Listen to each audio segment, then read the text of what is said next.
Ben-Hur. Lewis Wallace. Livro 1. Ebel é uma cordilheira de mais de 50 milhas de extensão, mas tão estreita que só figura nos mapas como o rastro de um diminuto verme que segue de norte para sul.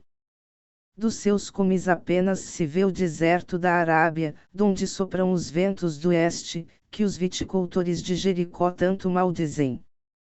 As faldas da cordilheira do Ebel estão cobertas por uma espécie de capa arenosa depositada pelo Eufrates e destinada a formar uma linha divisória entre as pradarias de Moabe e de Amon, que no outro tempo faziam parte do deserto. Ebel significa leito de muitos arroios que, interrompendo a via romana, formavam sulcos pelos quais na estação chuvosa corriam pequenos ribeiros que iam desaguar no Jordão ou no Mar Morto. Um desses arroios formava o leito do rio Jabluk, por onde, certa manhã, muito cedo, caminhava um viajante que, na aparência, não teria mais de 45 anos. A sua barba que, no outro tempo, seria de um castanho muito escuro, ainda conservava muito da sua beleza, caindo-lhe, já grisalha, sobre o peito. O seu semblante, escuro como chocolate, era em parte envolvida por um vermelho cofié, nome que ainda hoje os filhos do deserto dão aos lenços que lhes cobrem a cabeça. De quando em quando, levantava os olhos que eram escuros e grandes. Trazia aqueles fatos tão comuns no Oriente do qual não se pode fazer uma descrição detalhada porque estava oculto por um pequeno palanquim colocado sobre o dorso de um camelo branco, gigantesco. O animal chamava a atenção pela cor e pela envergadura do seu corpo, pela grandeza dos pés, a musculatura, o pescoço longo, delgado, arqueado como o dos cisnes, a ponta do focinho muito distanciada dos olhos e afilada. O seu passo lento, cauteloso e seguro denotava o seu sangue sírio, absolutamente incomparável. Quando o camelo atingiu a desembocadura do arroio, o viajante encontrava-se para além dos confins do El Belka, o antigo Amon. Na sua frente, tinha o sol encoberto pelos vapores da neblina e o deserto interminável, não as regiões arenosas onde sopra o cimum, mas as regiões onde a verdura é menos frequente e onde o terreno está semeado de penhascos e de pedras cinzentas e negras. Espinheiros, carvalhos e outros arbustos tinham ficado para trás, quase alinhados e em grupo, como se tivessem chegado até ali e depois se tivessem detido a contemplar a árida planura, temerosos, sem terem coragem para se aventurar ao longo dela. O camelo parecia seguir uma determinada direção guiado pela mão do homem. O palanquim oscilava, subia e descia como uma nave à mercê das ondas, mas o viandante, protegido pelo seu toldo verde, parecia não dar por nada do que se passava em seu redor. Os seus olhos fixos, imóveis, pareciam entregar-se a um tranquilo sonho. Homem e animal avançavam como se fossem dirigidos por uma mão invisível. Pelo espaço de 2 horas, o camelo caminhou em direção ao oriente.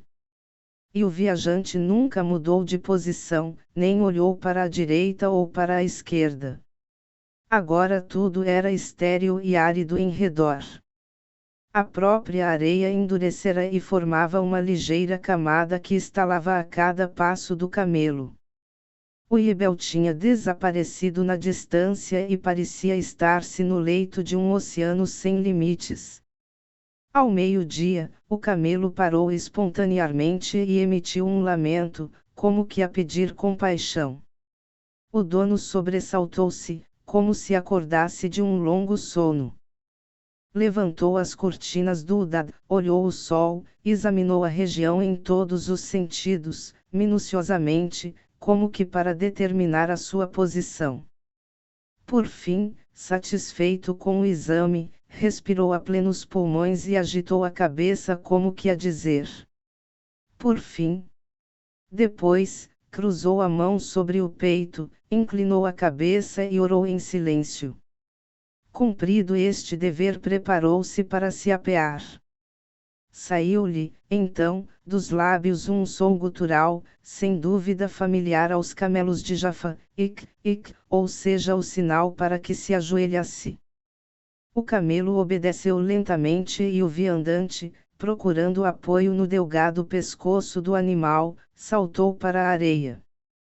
O homem era admirável nas proporções do corpo, mais entroncado que alto, a fronte era baixa e espaçosa, o nariz adunco, os olhos em forma de amêndoa, os cabelos abundantes e crespos desciam-lhe pelas costas em muitas tranças e davam-lhe um aspecto original. Envergava um camisa de algodão branco, que lhe chegava até aos pés, com mangas estreitas abertas à frente e bordado no pescoço e no peito. Por cima do camis trazia uma túnica de lã castanha, chamada aba, bastante ampla, de mangas curtas, forrada inteiramente de seda e algodão e orlada por uma franja amarela escura. Calçava sandálias, atadas ao tornozelo com correias de pele flexível. Um cinturão apertava-lhe graciosamente o camisactura. Não era portador de nenhuma arma, nem mesmo do cajado que se usa para conduzir os camelos, pelo que se podia concluir que a sua missão era de caráter pacífico.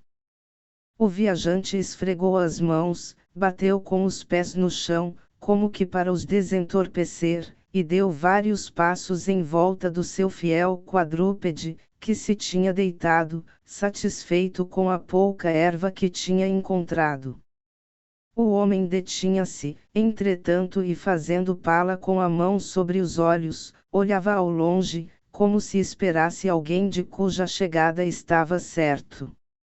Da liteira tirou uma esponja e um pequeno recipiente com água e lavou os olhos, o nariz e o focinho do camelo.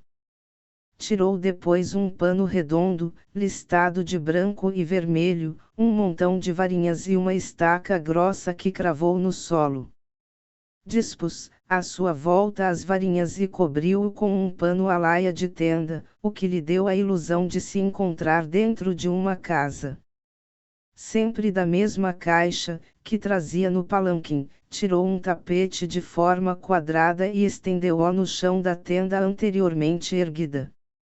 Meteu então uns punhados de favas secas num saco que dependurou do pescoço do camelo e voltou a esquadrinhar a imensidão do deserto sobre o qual o sol deixava cair os seus raios de fogo.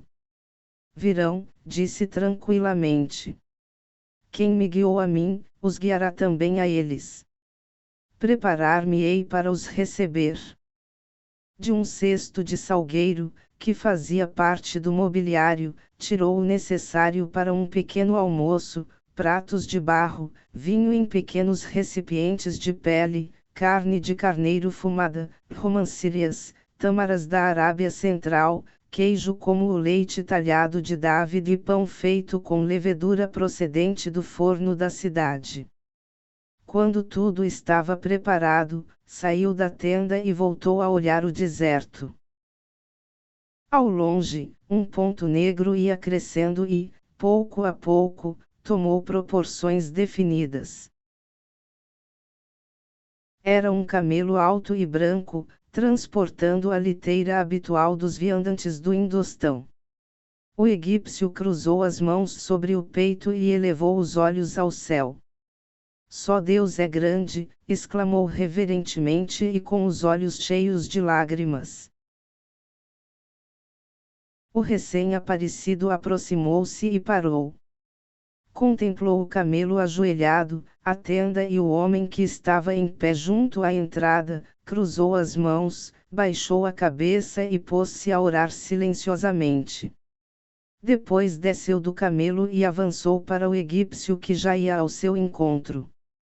Durante um momento olharam-se fixamente, depois abraçaram-se e ambos puseram o braço direito sobre o ombro esquerdo do outro e a mão esquerda em volta da cintura, encostando, ao mesmo tempo o queixo, primeiro sobre o ombro esquerdo, depois sobre o direito.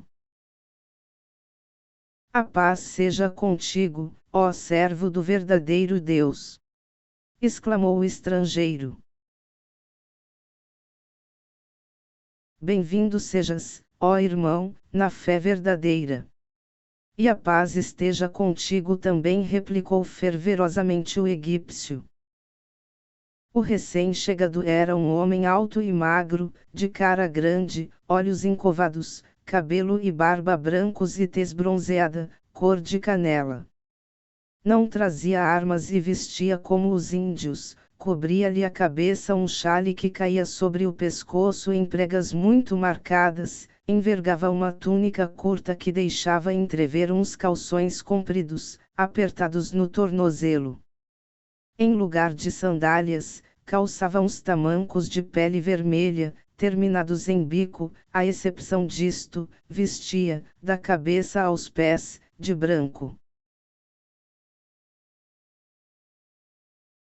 O seu porte era imponente, o seu ar arrogante e severo. Só Deus é grande, exclamou, desfazendo o abraço. Benditos sejam os que o servem, replicou o egípcio. Mas esperemos, acrescentou, esperemos, o nosso companheiro já aí vem. Voltaram-se para o norte, donde vinha um terceiro camelo, tão branco como os deles, e que avançava baloiçando como um navio no mar alto. Esperaram, junto um do outro, silenciosos, até que chegou no vilageiro, que se apeou e se adiantou ao encontro deles. A paz seja contigo, meu irmão, disse abraçando o índio. Deus.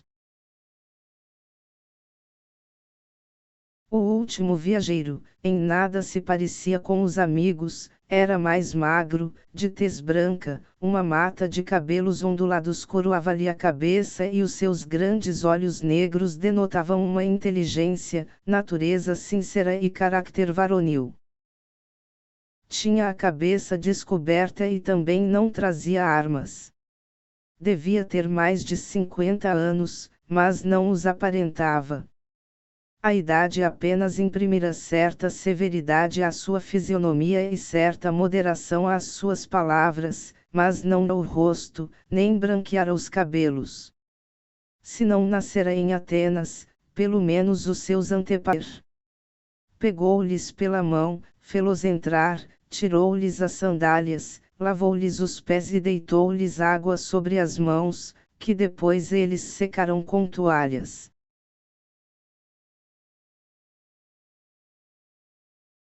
Depois dele próprio lavar também as mãos, acrescentou.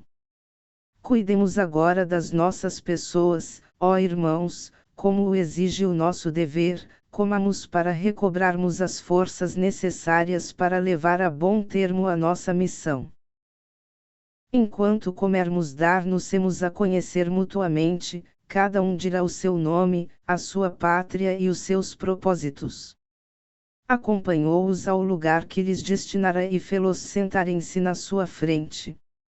Este encontro produzia-se no ano de 747 da fundação de Roma e no mês de dezembro, e o inverno reinava na região do Mediterrâneo Oriental. Nesta época, todo o que atravessa o deserto não pode passar muito tempo sem sentir grande apetite. Os 3 viajantes, reunidos sob a tenda, não eram uma exceção a esta regra. Sentiam-se famintos e almoçavam com apetite. Uma vez saboreado o vinho, começaram a conversar. Não há nada tão agradável para um viajeiro do que ouvir-se chamar pelo seu nome num país desconhecido, disse o egípcio. Vamos estar muitos dias juntos e chegou a altura de começarmos a conhecer-nos. Portanto, se estiverdes de acordo, o último a chegar será o primeiro a falar. Muito devagar, como pessoa acostumada à prudência, o grego começou. O que tenho para vos dizer, ó irmãos, é tão estranho que não sei por onde começar. Ainda não cheguei a compreender-me a mim mesmo, mas estou certo de que o que faço é o que o mestre quer. Deteve-se enquanto os seus companheiros, como ele, baixaram os olhos. No Oriente, acrescentou, pondo fim à pausa, existe um país que jamais poderá ser esquecido.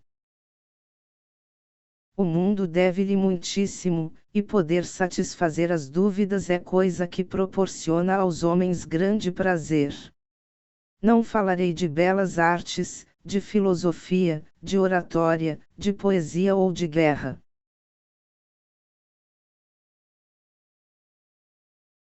Ó, meus irmãos! A sua glória brilhará esplendorosamente e por seu meio. Aquele que procuramos será conhecido em toda a terra. O país de que vos falo é a Grécia.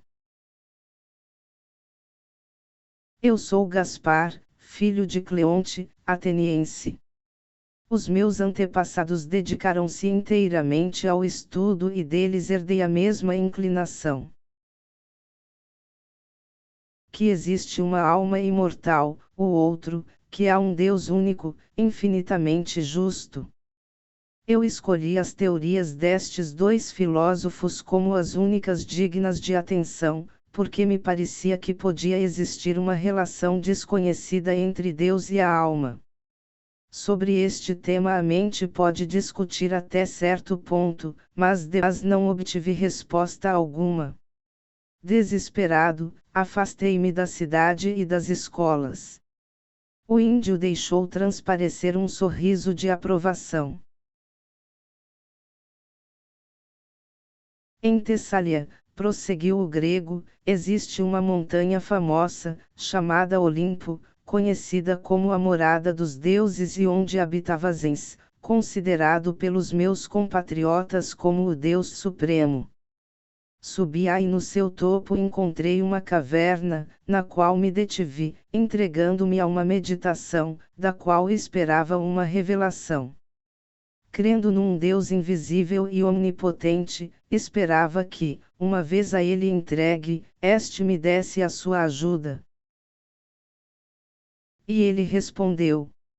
Exclamou o índio, levantando as mãos da peça de seda sobre a qual estava ajoelhado. Escutai, irmãos, disse o grego, acalmando-se com dificuldade. A porta da minha eremita ficava sobranceira ao mar de Salônica. Um dia, de uma embarcação que navegava não muito distante dali, vi cair um homem ao mar. Nadou até a margem. Recolhi-o e cuidei dele. Era um judeu muito versado na história e nas leis do seu povo, por ele vinha saber que, na realidade, existia o Deus das minhas súplicas, o qual tinha dado a sua lei e tinha sido durante vários séculos o Senhor e Rei dos judeus. Porventura, não seria esta a revelação, pela qual há tanto tempo sonhava? A minha fé não tinha sido infrutífera. Deus tinha me respondido. O homem que me tinha sido enviado não ficou por aqui nas suas revelações. Acrescentou que os profetas declararam que Deus voltaria, que se esperava, de um momento para outro, a sua chegada em Jerusalém. O grego deteve-se e o seu semblante enevoou-se. É verdade, disse depois de uma pausa, é verdade que aquele homem me informou que, assim como Deus e a sua revelação de que me falava só tinha sido feita para os judeus, assim seria da segunda vez. E não acontecerá nada. Para o resto do mundo, perguntei. Não, respondeu-me altivamente, não? Nós somos o seu povo escolhido. Mas a sua resposta não me desencorajou. Por que razão um Deus semelhante havia de limitar o seu amor e a sua bondade a um só reino e a uma só raça? Quando o judeu partiu e me encontrei novamente só, elevei ao céu nova súplica, que me fosse permitido ver o rei e adorá-lo. Uma noite, sentado à porta do meu retiro, tentei meditar sobre os mistérios da existência. De repente, no mar que se estendia a meus pés, ou antes, na escuridão que cobria a sua superfície, vislumbrei uma estrela que começava a brilhar. Despontava lentamente, foi-se acercando e deteve-se na colina, sobre a minha porta, de modo que a sua luz me banhava em cheio. Prostrei-me, adormeci e ouvi no meu sonho uma voz que me dizia: Gaspar, a tua fé triunfou. Bendito sejas. Com mais 2 pessoas vindas das mais distantes regiões da terra, verás aquele que há de vir, serás testemunha da sua vinda e, em qualquer ocasião darás fé disso. Levanta-te cedo, amanhã, e vai ao seu encontro confiado no Espírito que te guiará. Ao raiar da aurora despertei, abandonei as minhas vestes de eremita e vesti-me com os meus trajos antigos. Com o dinheiro que tinha levado comigo da cidade, embarquei num barco que me levou a Antioquia. Ali, adquiri um camelo. Parei em Emiso, em Damasco, Bostia e Filadélfia, até chegar aqui. A minha história, irmãos, acaba aqui. Permitam-me que agora escute a vossa. O egípcio e o índio entreolharam-se, a um sinal do primeiro, o outro inclinou-se e principiou o relato. O nosso irmão falou perfeitamente. Oxalá as minhas palavras sejam tão sábias como as suas. Interrompeu-se, refletiu um pouco e prosseguiu. Podeis chamar-me, irmãos, pelo nome de Belchior. Falo-vos numa língua que, se não é a mais antiga do mundo, foi a primeira a ser escrita, o sânscrito. Sou hindu pelo nascimento. O meu povo foi o primeiro a trilhar o caminho da sabedoria, o primeiro a dividi-la em diferentes ramos da ciência, o primeiro a embelezá-la.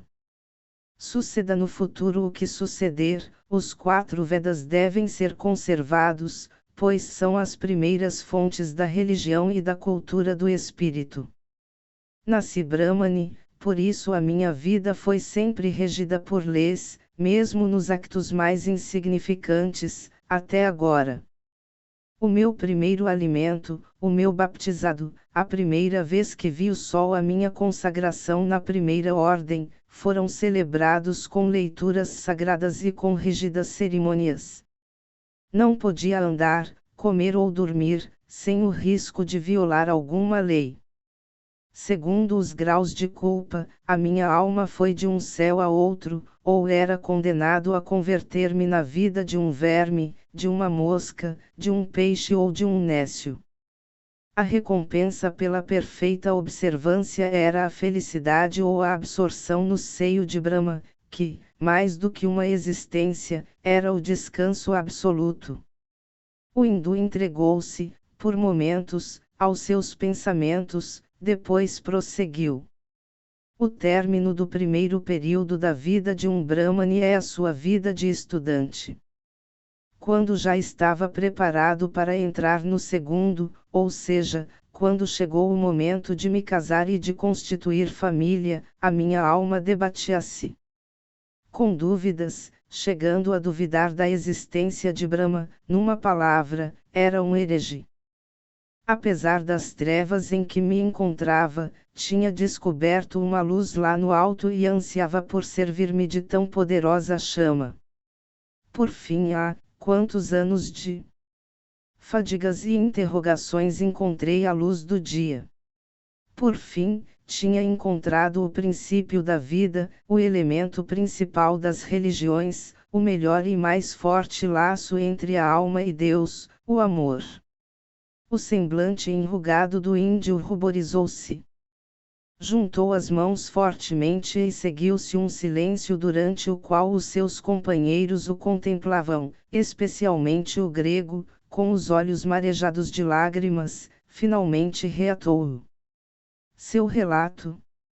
A ilha de Ganga situa-se no lugar em que as águas do Ganges se sepultam no Oceano Índico. À sombra do templo construído pelo sábio Kapila, na companhia dos discípulos do santo, ansiei encontrar descanso. 2 vezes ao ano ocorriam peregrinações indos e a miséria das gentes fez aumentar o meu amor. Combati ardentemente o impulso de falar, porque uma só palavra contra Brahma ou contra a trindade dos sutras, tinha sido a minha perdição, e qualquer acto de cortesia. Uma bênção outorgada ou um copo de água que tivesse dado aos brahmanes desterrados que, com frequência, morriam sobre as areias escaldantes do deserto, tinha sido a minha condenação, passaria a ser um daqueles párias, sem país, sem família, até mesmo sem casta. Mas o amor venceu. Falei aos discípulos, no templo, expulsaram-me dali. Falei aos peregrinos e puseram-me fora da ilha, à pedrada.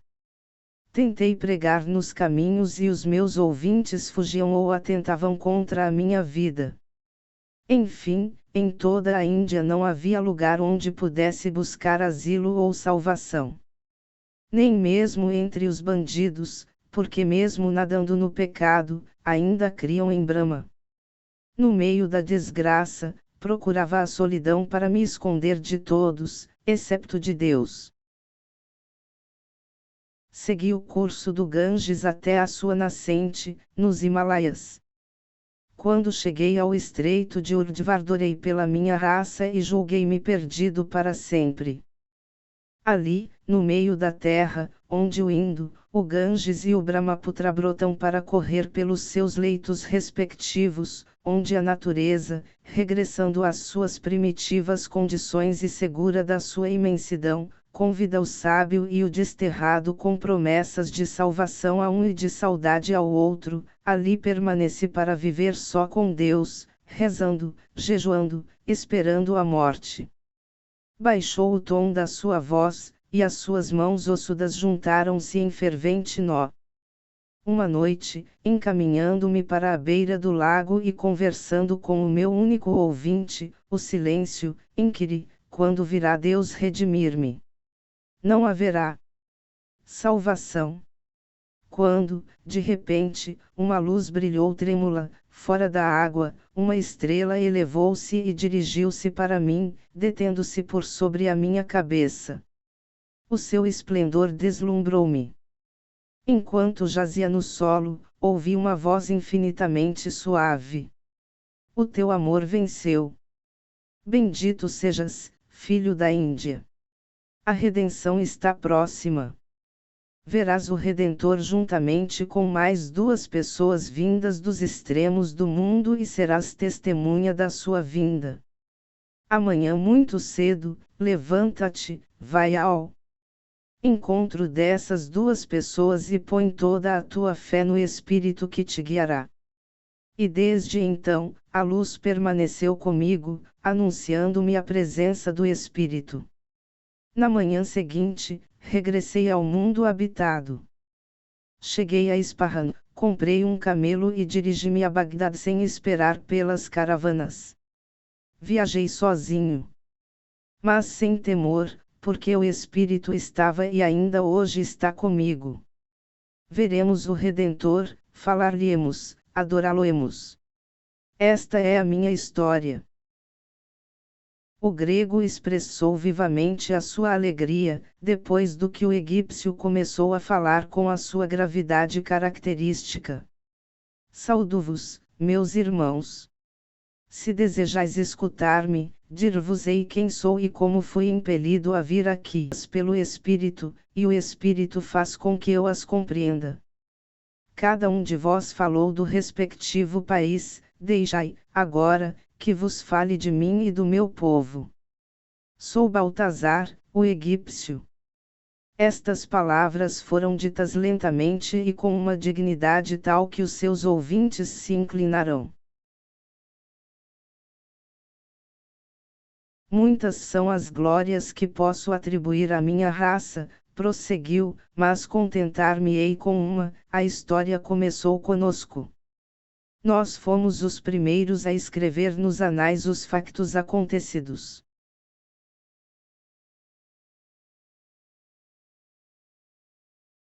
Nas fachadas dos palácios e dos templos, nos obeliscos, nas paredes dos túmulos, escrevemos os nomes dos nossos reis e os seus feitos, e aos delicados pergaminhos confiamos a sabedoria dos nossos filósofos e os segredos da nossa religião, todos os segredos, do qual vos falarei agora.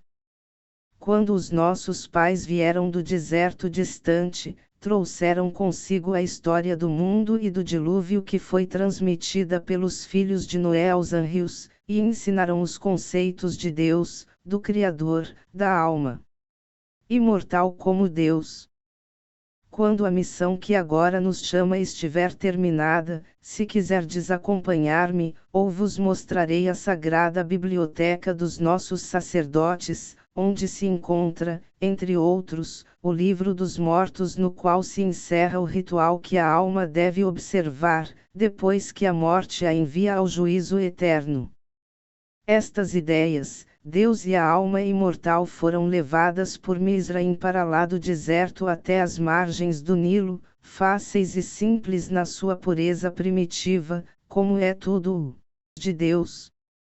Assim era também o primeiro rito, um hino e uma prece adequada a uma alma satisfeita, cheia de esperanças e enamorada do seu Criador. Ao chegar aqui, o grego ergueu as mãos e exclamou: ó! A luz entra-me pelos olhos. E também a mim, disse o hindu com igual fervor. O egípcio olhou-os bondosamente e, depois, prosseguiu. Nasci em Alexandria, príncipe e sacerdote, recebi uma educação que em breve me desgostou. Parte da fé que se me impunha, era que depois da morte, uma vez destruído o corpo, a alma havia de começar a subir lentamente até a mais alta e última existência, e isto com a completa independência da vida levada na terra. Se, conforme me ensinara o meu mestre, Deus era justo, porque não havia distinção alguma entre os bons e os maus. Finalmente, cheguei à conclusão de que a morte era apenas o ponto de separação entre os maus que eram abandonados e castigados, e os bons que eram elevados a uma vida mais nobre. Esta descoberta levou-me a outra pergunta: por que deve a verdade ser considerada como um segredo para consolo egoísta dos sacerdotes? Motivo para esse segredo não o havia. A filosofia, pelo menos, permite-nos a tolerância. No Egito, tínhamos Roma em lugar de Ramsés.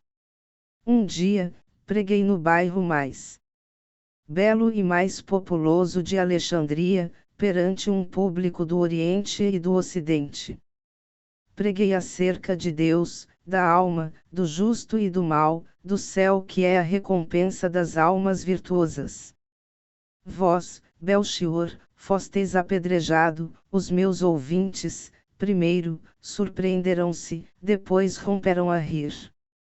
Falei de novo e tornaram-me alvo de insultos, ridicularizaram o meu Deus e escureceram o meu paraíso com o seu escárnio. Meditei longamente sobre qual poderia ser a causa do meu fracasso. Subi o curso do rio e a uma jornada da cidade, encontrei uma aldeia de pastores e agricultores. Ao anoitecer, reuni toda a população, homens e mulheres, sem exceptuar os mais pobres, dirigi-lhes as mesmas palavras e não se riram. A terceira reunião, constitui-se uma sociedade religiosa. Então, regressei à cidade. Seguindo as margens do rio, sob as estrelas que me pareceram mais brilhantes e próximas, tive esta ideia de começar uma reforma, de não visitar os palácios dos poderosos e dos ricos, mas os tugurios dos pobres e dos humildes. Propus-me sacrificar-lhe a minha vida. O meu primeiro passo foi arrendar as minhas extensas propriedades para ajudar com os seus produtos os que sofriam. Desde aquele dia, irmãos, peregrinei ao longo do Nilo, pelas aldeias e em todas as tribos, pregando um Deus, uma vida recta e a sua recompensa no céu. Mas durante os anos assim passados, uma ideia me atormentou: se eu morresse, que aconteceria à causa que iniciara? Desapareceria comigo. Procurei criar uma organização como termo conveniente para a coroação da minha obra, mas fracassou. Irmãos, o mundo está atualmente em tais condições que para restaurar a fé misraímica o reformador necessita algo mais que a sanção dos homens, não há de aparecer somente em nome de Deus, mas tem de acompanhar com provas as suas afirmações, tem de demonstrar tudo quanto diz, mesmo a própria divindade. E quem, nestes tempos, pode ser o portador da fé para os homens a tal extremo, senão o próprio Deus? Agora compreendereis por que fracassei na minha empresa. Eu tinha a aprovação divina.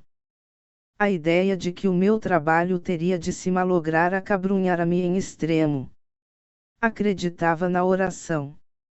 E, a fim de dar eficácia e pureza às minhas orações, como vós, meus irmãos, retirei-me do mundo habitado e procurei consolo na solidão. Pelo espaço de mais de um ano, acolhi-me à montanha. Alimentei-me de tâmaras, as orações alimentavam e elevavam-me o espírito. Dirigi-me para um horto, próximo de um lago e murmurei esta oração: o mundo está a morrer. Quando virás? Porque não poderei ver a redenção, meu Deus? A água cristalina brilhava ao reflexo das estrelas. Uma delas pareceu abandonar o seu lugar e vir à superfície, cintilando de uma maneira tal que obrigava a abaixar os olhos. Depois encaminhou-se para mim e parou sobre a minha cabeça, como se uma mão invisível a conduzisse. Cai por terra e cobriu o rosto. Uma voz, que não era terrena, disse-me: os teus trabalhos deram-te a vitória. Bendito sejas, filho de Misraim. A redenção virá. Com duas outras pessoas, chegadas dos confins do mundo, tu verás o Salvador. De manhã, muito cedo, levanta-te e vai ao seu encontro, e quando chegares à cidade de Jerusalém, perguntai ao povo: onde está aquele que nasceu Rei dos Judeus? Porque nós vimos a sua estrela sair de Oriente e fomos enviados aqui para o adorar. Põe toda a confiança no Espírito que será o teu condutor.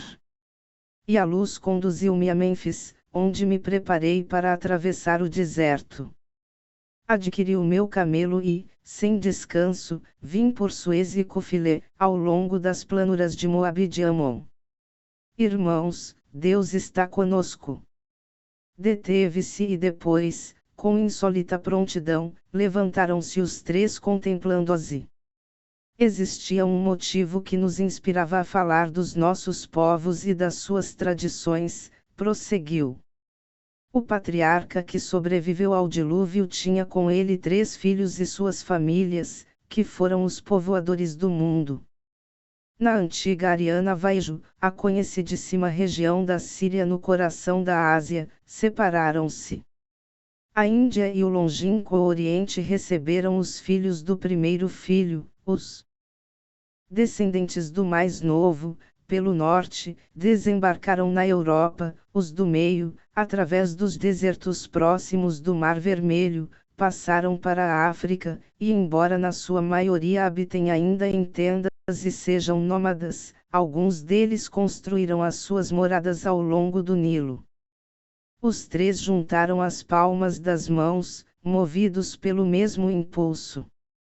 Houve um silêncio interrompido pelos suspiros e santificados pelas lágrimas, pois a alegria que a todos invadia era inefável. As suas mãos separaram-se e juntos saíram da tenda.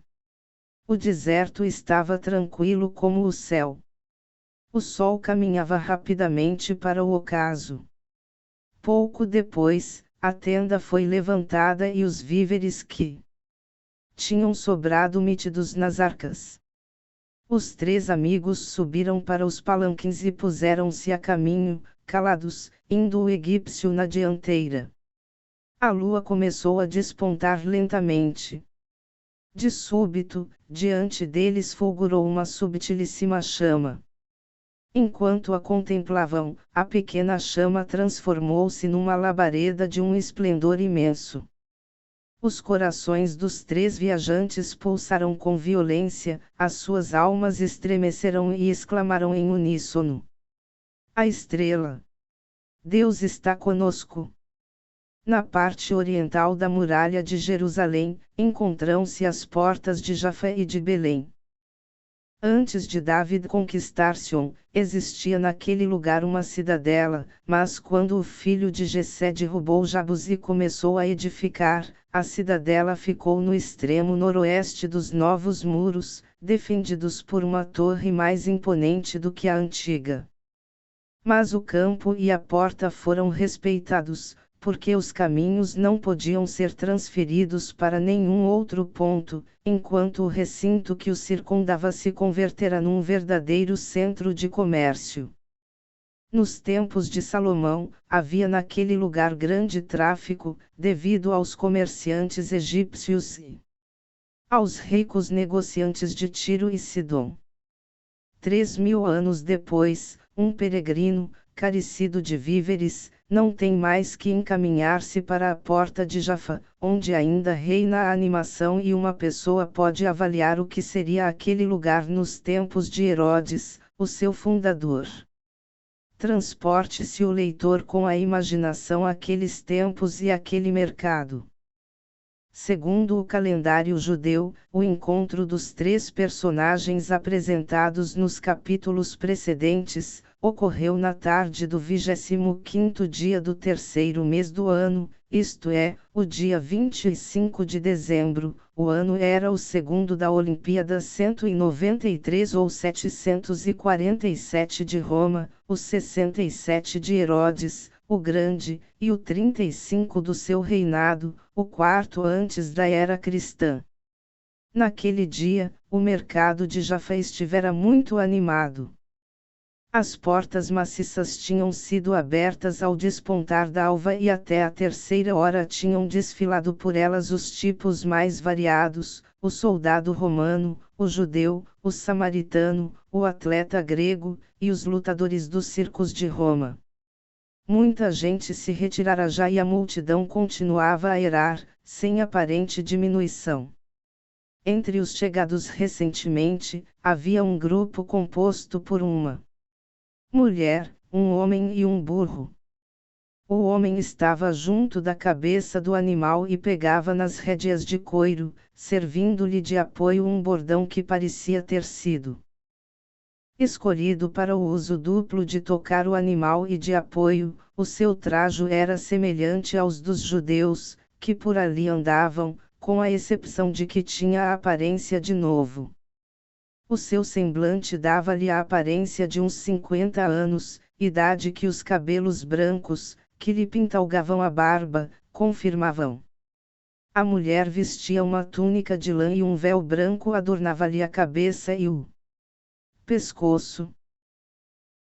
Um indivíduo aproximou-se do grupo, perguntando: Não sois José de Nazaré?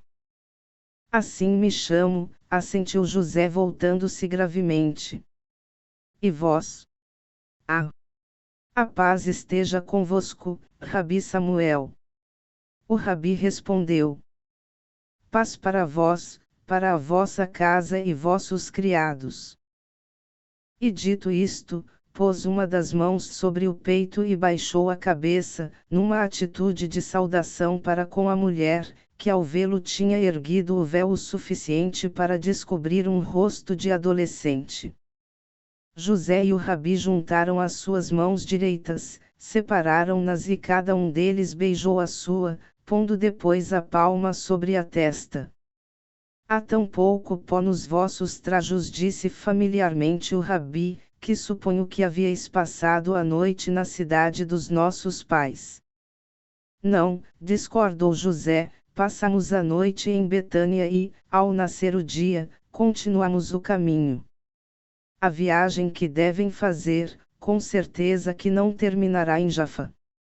Não, findará em Belém. A expressão do rabi, antes aberta e amigável, tornou-se sombria e desconfiada. Sim, compreendo, disse. Nascestes em Belém e para lá vos diriges com vossa filha, para serdes recenseados como César ordenou. José replicou: esta mulher não é minha filha. O rabi prosseguiu, sem reparar na explicação. Que fazem os fanáticos na Galileia? Eu sou artesão e Nazaré é uma aldeia, replicou José, prudentemente. A rua onde está o meu banco de carpinteiro não conduz a qualquer cidade. A serraria, cortar madeira, não tenho tempo para me ocupar com as discussões dos partidos. Mas sois um judeu, disse, com seriedade, o rabi, e um judeu descende de David. É possível que possais ter gosto em pagar qualquer outro tributo além do ciclo, dado desde há muito a Jeová. José manteve-se silencioso. Não me queixo, continuou o seu interlocutor, do aumento do tributo. 1 denário é uma bagatela. A imposição é que me ofende. Pagá-lo, o que representa, senão uma sujeição à tirania. Dizei-me, é certo que Judas pretende ser o Messias. Vós viveis no meio dos seus sequazes. A eles o ouvi dizer. O rosto da mulher pôde ver-se completamente por um momento, dado o afastamento do véu. Os olhos do rabi voltaram-se para ela e viu uma cara de rara formosura, realçada por um olhar de intenso interesse, mas um leve rubor se lhe espalhou pela fronte e pelas faces e o véu voltou a ocultar-lhe o rosto. O que falava esqueceu o seu tema favorito. A vossa filha é muito bela, disse como se falasse consigo próprio. Não é minha filha, voltou a dizer José. A curiosidade do rabi aumentou e o nazareno, tendo-o notado, apressou-se a acrescentar. É filha de Joaquim e de Ana, de Belém, de quem seguramente tereis ouvido falar, pois a sua reputação era grande. Sim, respondeu o rabi, respeitosamente. Ouvi falar deles. Descendiam em linha recta, de David e tive ocasião de os conhecer. Pois bem, já faleceram, prosseguiu o nazareno. Morreram em Nazaré. Joaquim não era rico, contudo, deixou uma casa e um horto, herdados por Maria, a quem a lei obrigou a casar com um parente próximo. Agora é minha mulher. E vós ereis seu parente. Tio. Compreendo. E como nascestes em Belém, César obrigou-vos a levardes ali a vossa esposa para a inscreverdes entre as pessoas tributárias. O rabi juntou as mãos e olhou o céu com indignação, exclamando: o Deus de Israel ainda vive. A vingança é sua. Dito isto, afastou-se repentinamente. Um forasteiro, que se encontrava próximo, disse para José: o rabi Samuel é um fanático. O próprio Judas não é mais terrível. Não querendo travar uma conversa com aquele homem, José fingiu não ter ouvido e pôs-se a juntar a erva que o burro tinha espalhado. 1 hora depois, a comitiva transpôs a porta e, torcendo para a esquerda, tomou o caminho que conduz a Belém. O nazareno caminhava ao lado de sua esposa, e agarrava o cabresto do animal. Lentamente passaram diante do poço de Gion e continuaram pelas margens do lago de Salomão até um lugar onde existia uma rústica morada. Chegados ali, começaram a descer para a planura de Refaim. O sol batia em cheio no caminho e ao beijo dos seus raios esplendorosos, Maria deixou cair o véu para trás, descobrindo a cabeça. Maria não tinha mais de 15 anos. As suas feições, a sua voz e os seus movimentos eram os de uma adolescente.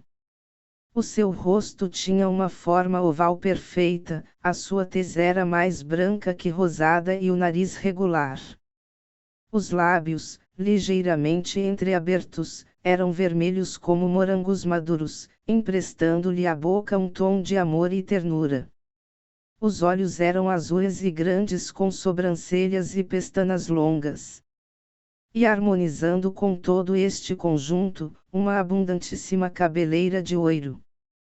Tinha, para além disso, certo ar de pureza como só pode encontrar-se numa alma angelical e qualquer coisa de etéreo que parecia não poder ser tocado por mãos de mortais.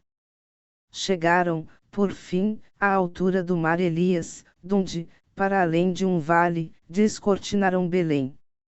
Desceram o vale e dirigiram-se para um poço que perpetuava um dos célebres feitos de armas de David, e o estreito recinto estava tão cheio de gente e de animais, que José duvidou que, havendo tamanha multidão na cidade, pudesse encontrar alojamento para a sua gentil companheira.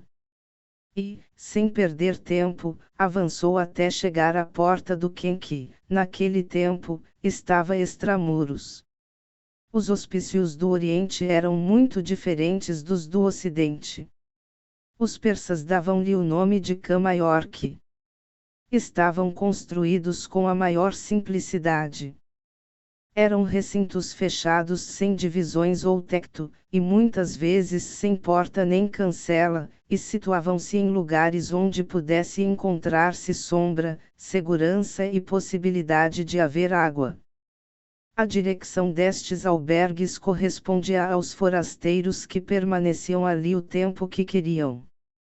O Quém de Belém, diante do qual José e sua esposa se detiveram, era um edifício puramente oriental, isto é, um recinto quadrangular de pedra lisa, de um só andar, com tecto plano, sem nenhuma janela no exterior, e com uma só porta de entrada, um portão arredondado a este, ou seja, na fachada.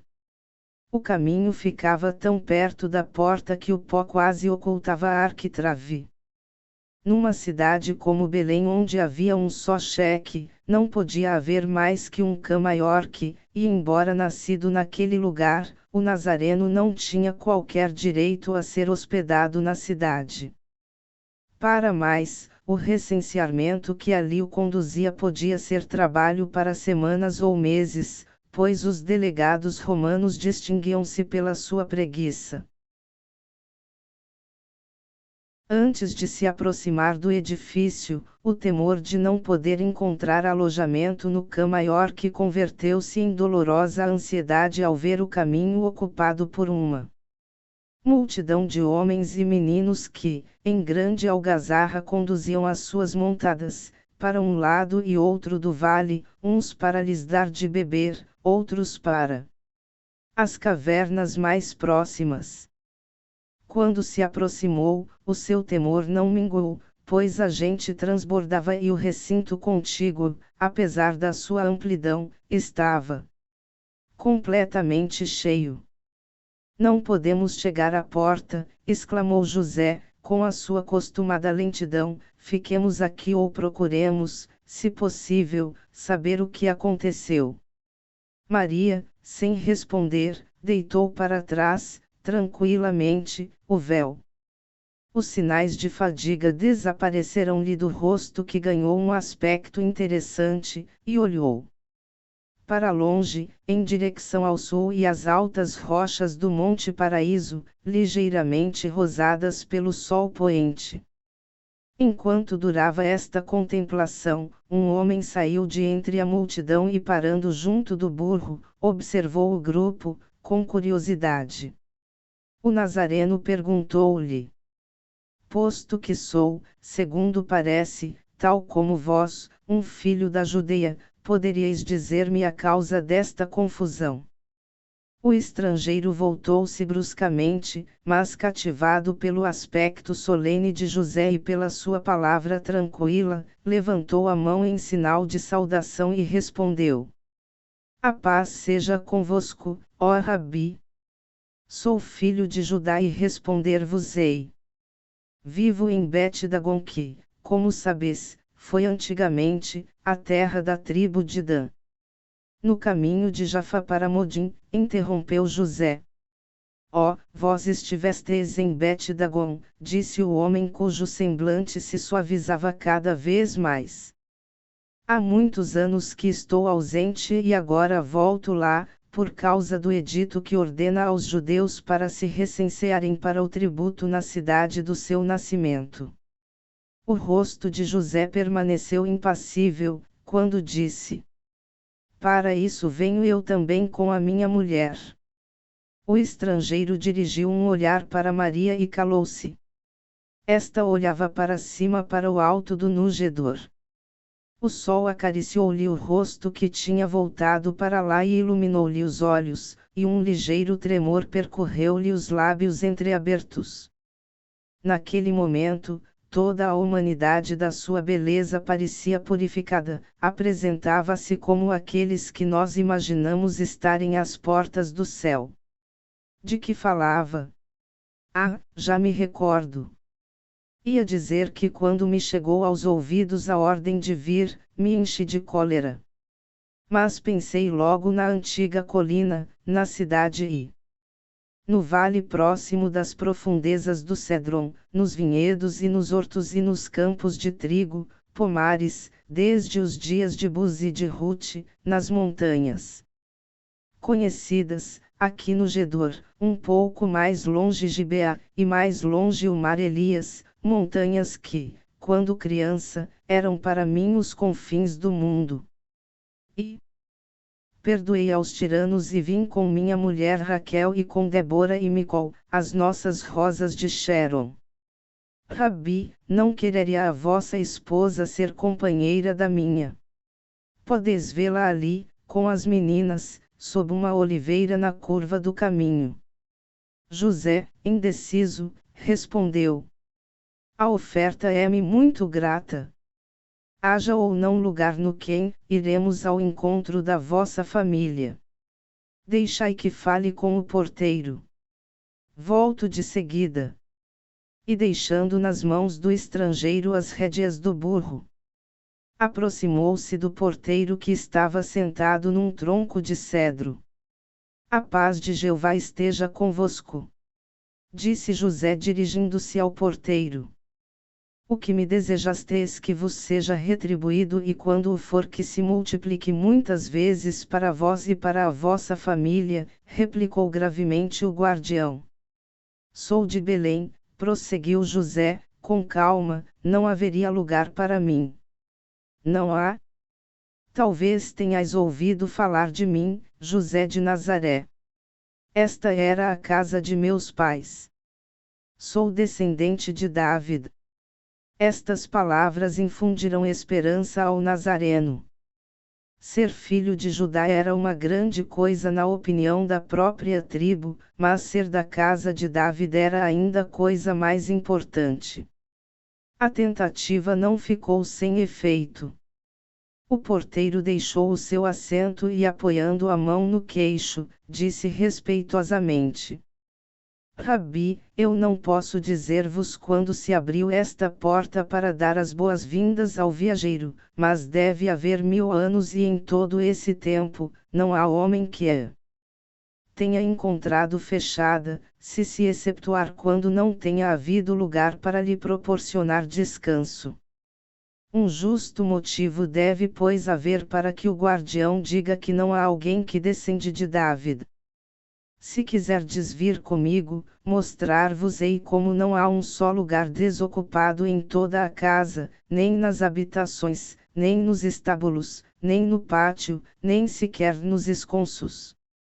Posso saber quando chegastes? Acabo de chegar. O guardião sorriu.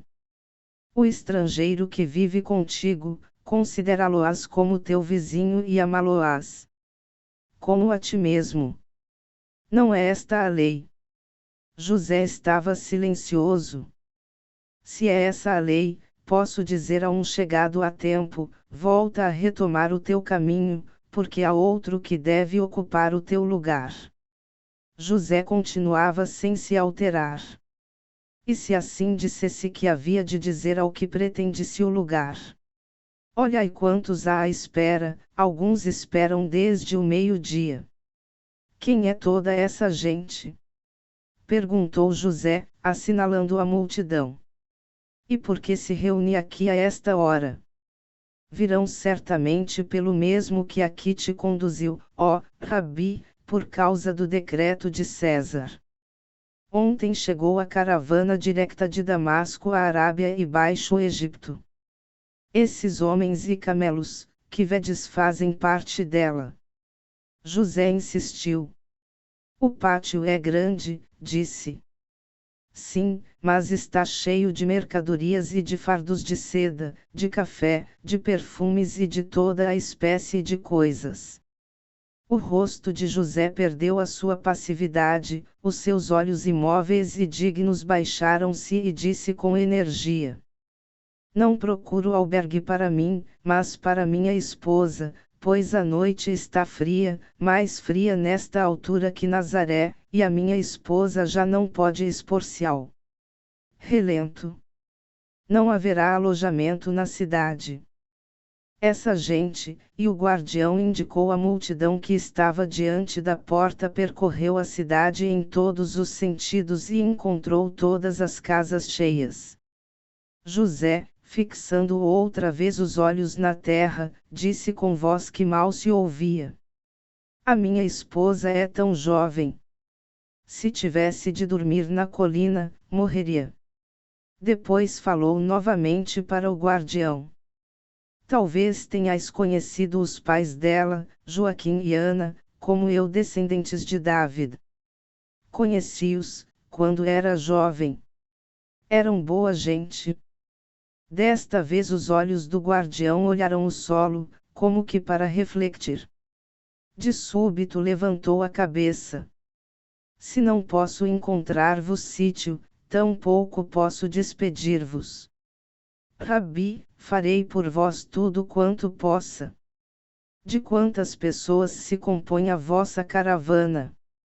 Minha esposa e um amigo com a sua família, procedentes de Dagon. No total 6. Muito bem. Não ficareis lá fora, ide em busca dos outros, mas não vos demoreis, porque quando o sol desce do monte, vem a noite de súbito. E o sol já está muito baixo. Dou-vos a minha bênção como viajante, a de hóspede depois vô-la darei. O Nazareno voou, feliz, ao encontro de Maria e do homem de Dagon. Este foi em busca da sua família, as mulheres cavalgavam em jumentos. A esposa tinha o aspecto de uma matrona, as filhas eram a perfeita imagem do que ela devia ter sido na sua juventude. Enquanto se aproximavam da porta, o guardião julgou-os à vista gente de média condição. Esta é a minha mulher de quem te falei, exclamou o Nazareno, e esses são os nossos amigos. Maria ergueu o véu. Olhos azuis e cabelos de ouro, murmurou o guardião, fixando-se apenas nela. Assim era o jovem rei quando foi cantar na presença de Saul. Depois, tomou as rédeas das mãos de José e disse para Maria: Ó filha de David, a paz seja convosco. E voltando-se para os outros: E com todos vós. E logo para José: Rabi, segui-me. A caravana foi conduzida por um caminho empedrado que entrava no pátio do Quem.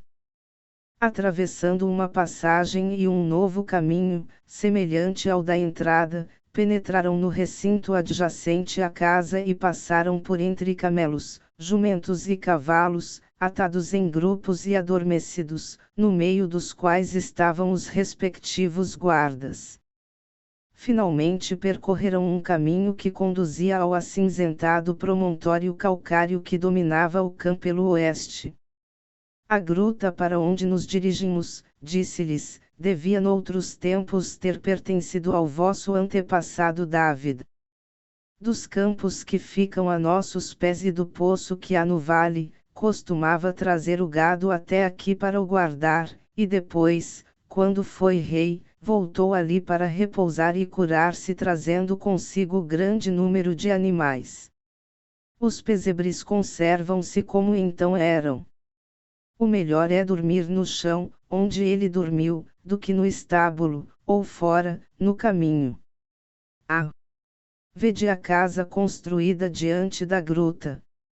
O edifício era baixo e estreito, sem janelas, pouco saliente da rocha a qual se unia pela parte posterior.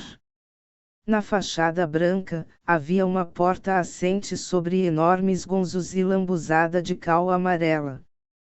Enquanto tiravam a tranca de madeira que a fechava, as mulheres recostaram-se sobre as almofadas. Assim que a porta se abriu, o guardião gritou: "Entrai!" Os hóspedes entraram e entreolharam-se. A luz que entrava pela porta aberta, incidia sobre um pavimento desigual, iluminando os montes de grão, de forragem, de vasilhas, e de legumes, que ocupavam o centro da gruta. Dos dois lados, viam-se manjedouras muito baixas perfeitamente ao alcance das ovelhas, feitas de pedra, unidas com argamassa e muito resistentes. Não havia assentos de espécie alguma. O pó e os restos de palha amarelavam o pavimento e enchiam as covas que ali existiam. Do teto pendiam teias de aranha semelhantes a pedaços de papel sujo. "Entrai", disse o guia. "Esses molhos de palha espalhados pelo chão, servem de leito aos forasteiros que são aqui alojados como vós. Podeis servir-vos de toda a que precisais." Depois, dirigindo-se a Maria: "Podeis descansar aqui. Este lugar está santificado", respondeu ela. "Então aqui vos deixo. A paz seja convosco." Assim que o guardião se retirou, apressaram-se a tornar a gruta o mais habitável possível. Com o cair da noite, o rumor da multidão cessou. Todos os que ainda não se encontravam a pé, levantaram-se, adquirindo um certo ar solene, e voltados na direção de Jerusalém cruzaram as mãos sobre o peito, rezando. Quando as mãos dos adoradores se baixaram, recomeçando o movimento, apressaram-se todos a cear e a preparar os leitos miseráveis. Por volta da meia-noite, alguém gritou: "Que luz é aquela que se vê no céu? Despertai, irmãos, despertai e vede." Sim, deve ser isso. Os rebanhos hoje passeiam ali, no vale. Um dos presentes, porém, tornou a trazer a inquietação aos espíritos dos outros. "Não, não, ainda que toda a lenha que se encontra no vale de Judá se reunisse num só imenso feixe e se lhe deitasse fogo, a chama não resplandeceria nem tão fortemente nem tão alto." Depois, no cã maior que reinou o silêncio, que uma única vez foi interrompido, enquanto o mistério continuava a ser para todos impenetrável. "Irmãos!"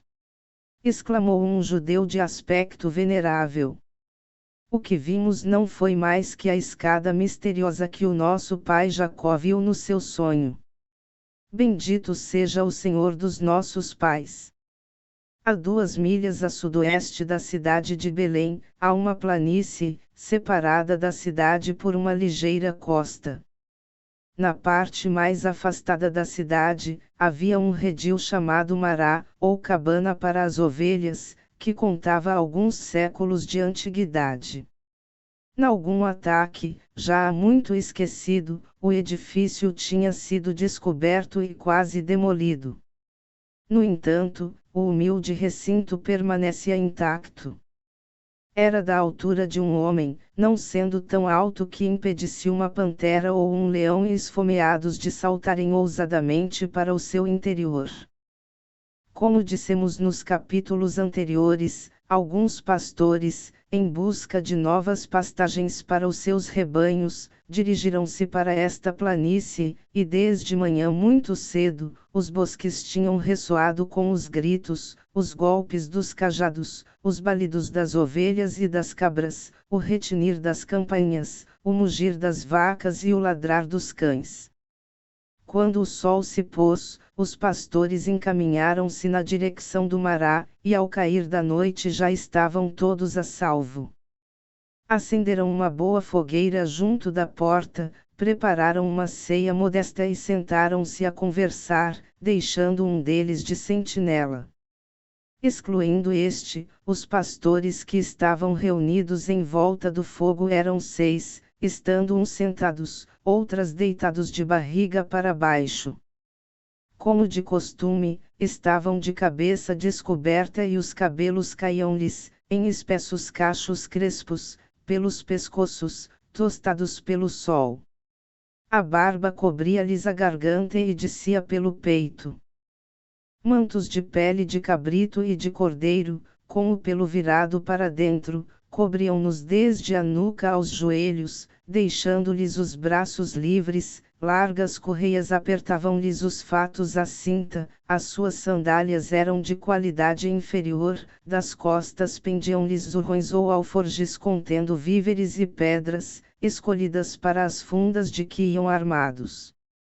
No solo, próximo de cada um deles, via-se o próprio arco como arma defensiva.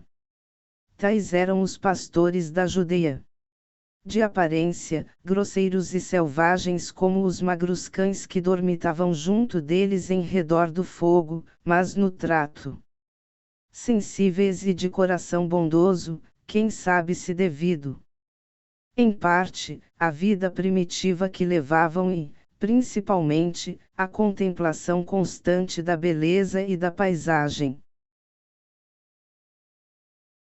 Enquanto falavam, e antes que a velada se concluísse, os pastores iam adormecendo, cada um estendido no sítio onde estava sentado. A noite, como a maioria das noites de inverno nos países montanhosos, era clara, fria e esplendidamente estrelada. Não havia vento. A atmosfera nunca tinha estado tão pura, e reinava uma calma silenciosa, parecia que um recolhimento sagrado inundava a terra, que o céu se inclinava para sussurrar alguma novidade misteriosa à terra que o escutava. Diante da porta, o guarda passeava envolto no seu capote. Detinha-se, por vezes, por um rumor do rebanho dormitante ou pelo rugido de um chacal que vagueava ao longe pelo monte.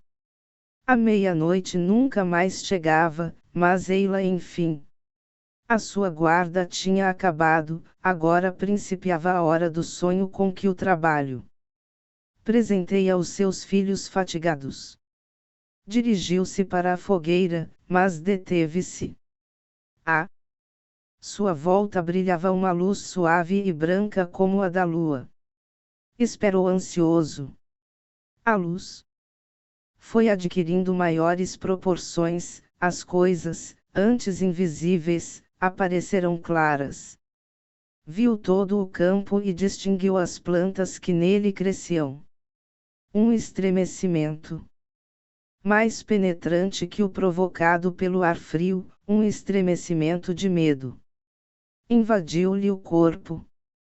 Olhou para cima, as estrelas tinham desaparecido, a luz debilitava-se languidamente, enquanto a contemplava adquiriu um tom prateado. Vivíssimo, então, aterrorizado, gritou: Acordem, acordem! Os cães, ao ouvirem os seus gritos, levantaram-se e começaram a correr, ladrando. O rebanho agrupou-se, atemorizado. Os pastores puseram-se em pé com as armas na mão. Que se passa? Perguntaram. Olhai! gritou a guardião. O céu está a arder. De repente a luz adquiriu um esplendor deslumbrante, os pastores taparam os olhos e ajoelharam-se, depois, enquanto as suas almas estavam atemorizadas, com o rosto coberto, caíram ofuscados e seguramente teriam morrido de espanto, se uma voz não tivesse exclamado: Não temais. Sou portador de uma boa nova que vos encherá de imensa felicidade. A voz, baixa e clara, de doçura e serenidade sobre-humanas, entrou-lhes na alma, tranquilizando-os. Puseram-se de pé e olhando respeitosamente, viram no centro de um globo luminoso a aparição de um mancebo coberto por uma túnica completamente branca, de suas costas caíam duas asas luminosas que estavam dobradas, uma estrela resplandece-lhe na testa, brilhante como éspero, as mãos dirigiam-se para os pastores como numa benção, o seu rosto era sereno e divinamente formoso. Os pastores tinham ouvido falar frequentemente de anjos, agora não duvidavam. E intimamente disseram que a glória de Deus estava próxima deles e que aquele mensageiro celestial era o mesmo que antigamente tinha aparecido ao profeta no rio Ulai. O anjo acrescentou em seguida: Porque hoje nasceu para todos, na cidade de David, um Salvador que é Cristo, nosso Deus. Houve uma breve pausa durante a qual estas palavras se gravaram naqueles corações sensíveis. E isto servir-vos-á de sinal, prosseguiu o mensageiro: encontrareis o menino envolto em panos, deitado num presépio. O anjo nada mais disse, a boa nova já tinha sido comunicada, no entanto. Permaneceu ali ainda um momento. De repente a luz, da qual ele era o centro, tornou-se rosada e começou a tremer, depois, às alturas, a uma distância visível. Os pastores viram um relampejar de asas brancas e um remoinho de formas radiante e ouviram vozes como se uma multidão cantasse em uníssono: Glória a Deus nas alturas e paz na terra aos homens de boa vontade. Quando os pastores tornaram realmente a si entreolharam-se assombrados, até que um deles disse: Era Gabriel, o mensageiro que Deus envia aos homens. Nenhum respondeu. Cristo, o Senhor, nasceu hoje, não foi o que disse. Insistiu o mesmo. Então, outro respondeu: Sim, foi o que ele disse. E não disse também que nasceu na cidade de David, que é a nossa Belém ali embaixo, e que encontraríamos um menino envolto em panos e deitado num presépio? O que tinha falado primeiro, contemplou, pensativo, a fogueira e depois disse, como se acabasse de tomar uma súbita decisão: Só há um sítio em Belém onde existem presépios, e esse sítio é na gruta próxima do antigo Quém. Irmãos, vamos, pois, ver esse milagre. Os sacerdotes e os doutores procuraram, por muito tempo, Cristo. Cristo nasceu agora, e o Senhor enviou-nos o sinal que nos permitirá conhecê-lo. Vamos adorá-lo. E o rebanho? O Senhor protegê-lo-á. Então levantaram-se e abandonaram o mar ali. Desceram o monte, e depois de terem atravessado a cidade, chegaram à porta do Quém, onde se encontrava um homem de vigia. Que quereis? Perguntou-lhes. Esta noite vimos e ouvimos grandes coisas, responderam. Também nós as vimos, mas não ouvimos nada. Que escutastes vós? Vinde conosco à gruta do estábulo, onde esperamos confirmar o que ouvimos. Ali, dir-vos-emos tudo. Não sejais assim, pois perdereis o tempo. Não, Cristo nasceu. Cristo. Como o sabeis? Vinde, se assim o quiserdes, vê-lo. O guardião sorriu ironicamente. E que fareis para o reconhecer? Nasceu esta noite e está deitado num presépio. E não há mais nenhum sítio em Belém que os tenha. A gruta? Sim, vinde conosco. Atravessaram o pátio sem serem vistos, embora muitos dos que ali estavam fizessem comentários sobre a luz misteriosa. A porta da gruta estava aberta. Iluminava-a interiormente, uma lâmpada e os pastores entraram sem cerimônias. A paz esteja convosco, disse o guardião a José e ao homem de Bet-Dagon. Esta gente vem à procura de um menino que nasceu esta noite, e que reconhecerá por estar envolto em panos e deitado num presépio. O rosto do Nazareno contraiu-se repentinamente, depois, voltando-se, disse: O menino está aqui. Foram conduzidos até um dos presépios, e nele encontraram o infante. Aproximaram a lanterna e emudeceram. O pequeno não se moveu, era como todos os recém-nascidos. Onde está a mãe? Inquiriu o guardião. Uma das mulheres tomou a criança nos braços, levou-a a Maria, deitada ali próximo, e depositou-a nas suas mãos. Então os presentes agruparam-se em torno de ambos. É Cristo! Repetiram todos, ajoelhando-se em atitude de adoração. E um deles repetiu várias vezes: É o Senhor, e a sua glória está sobre a terra e o céu. E os homens, cheios de fé, beijaram a orla do vestido de Maria, e com os rostos radiantes de alegria, partiram. No que referiram aquele acontecimento a toda a gente, já levantada e que se agrupava em volta deles, por toda a cidade e em todo o caminho de regresso ao Mará foram cantando o versículo dos anjos. Glória a Deus nas alturas e paz na terra aos homens de boa vontade. No 10º dia depois do nascimento do menino na gruta, próximo do meio-dia, os 3 reis magos chegaram, pelos caminhos de Siquém, às proximidades de Jerusalém. Um menino que estava sentado com um grupo de mulheres à beira do caminho e que viu chegar a comitiva, imediatamente começou a bater palmas e a gritar: Olhai, olhai! Que lindos guizos! Que camelos tão grandes! Os guizos eram de prata, os camelos, como já vimos, eram de uma brancura e proporções fora do comum, e moviam-se com dignidade sem par.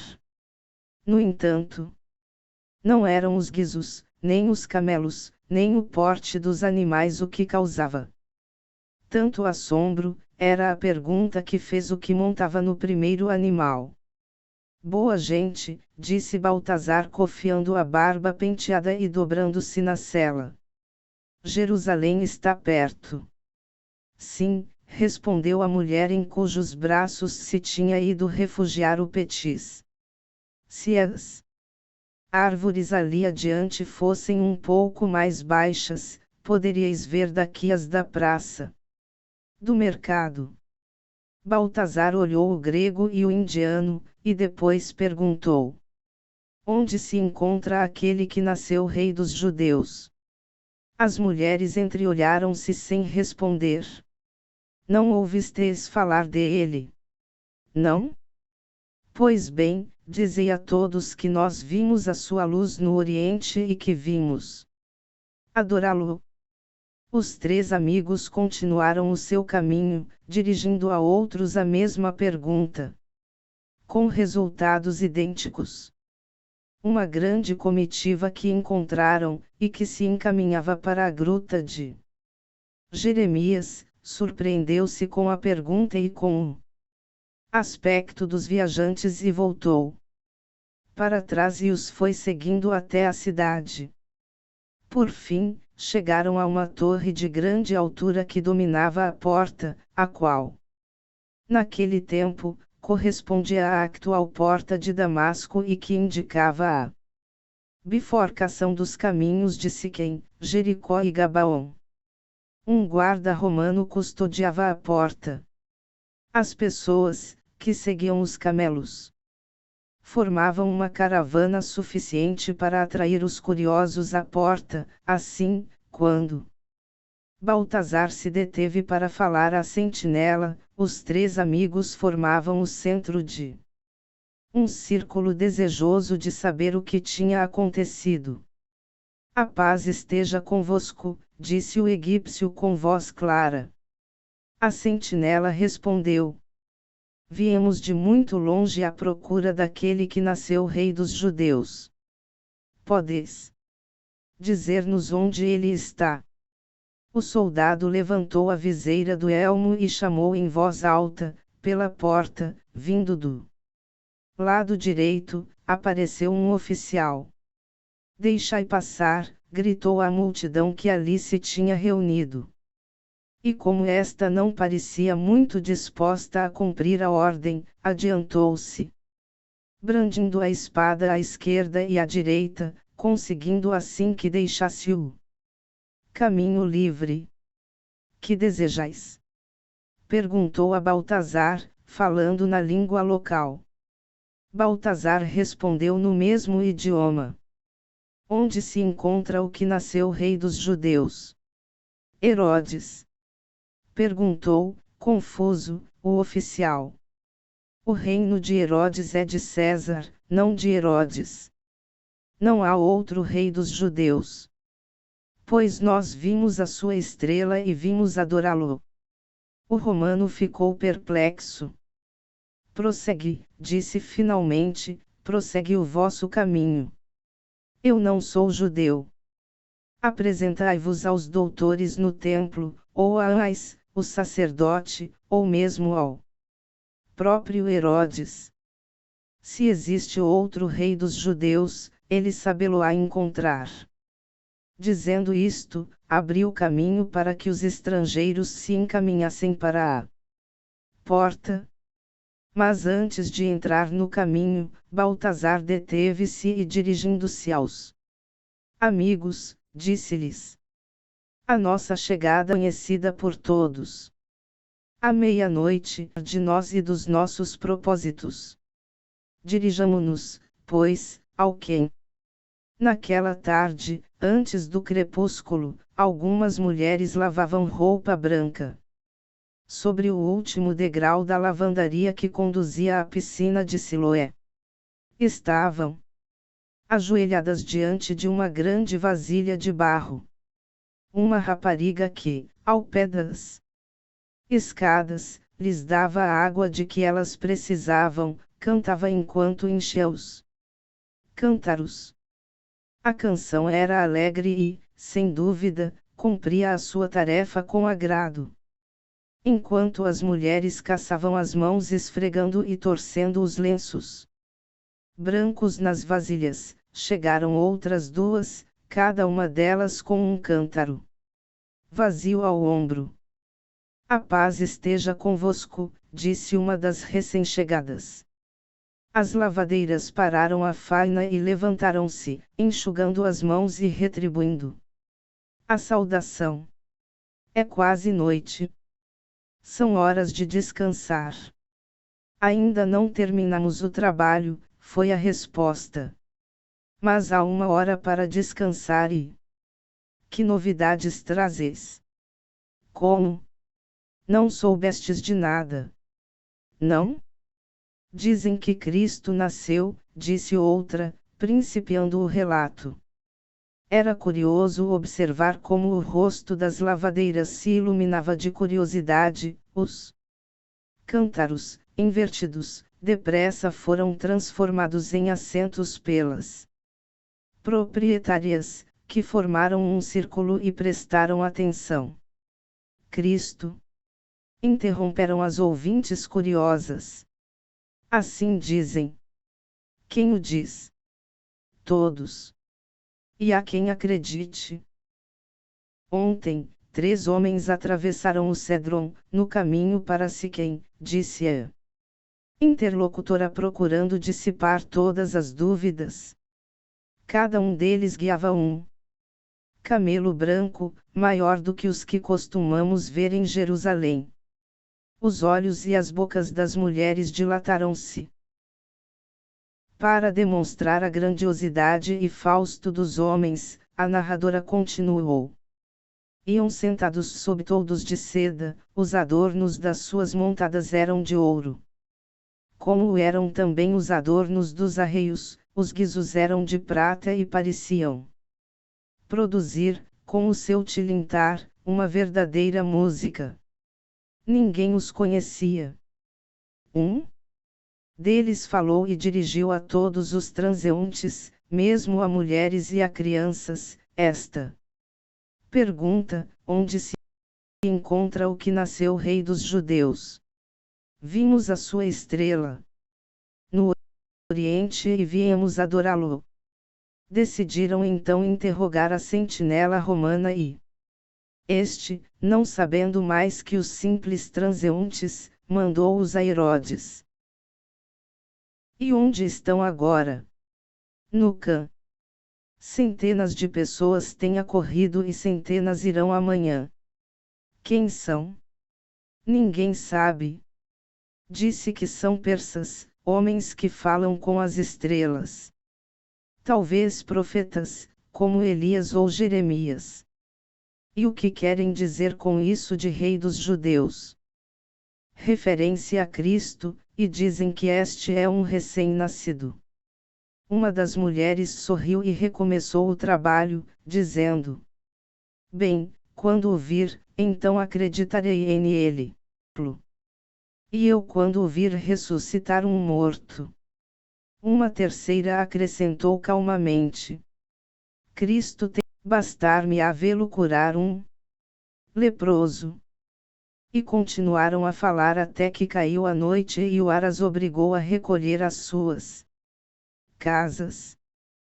Mais tarde, já a noite ia avançada, celebrou-se no do Monte Sião uma reunião com cerca de 500 pessoas, que apenas se reuniam por ordem de Herodes e quando ele queria conhecer algum dos mistérios da lei ou da história hebraica.